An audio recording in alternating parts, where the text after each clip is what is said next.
ওই দেখেন কি করে, আপনি দেখেন ভাই, তোমরা দেখো পরে।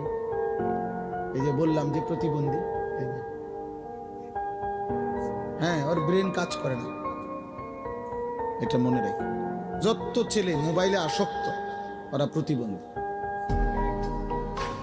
আমি বললাম মানসিক ভারসাম্য, ওই যে ও হাসে দেখেন, এই যে ওর সামনে, অথচ ওর পিছনে যিনি উনি চাচা, বয়স্ক মানুষ, কিন্তু ওর বিবেকের মধ্যে কোনো অনুভূতি নেই যে উনি চাচা আমাকে দেখলে কি মনে করবে, কি মনে করবে, এটা আমার মন চাইছে আমি দেখি মোবাইল।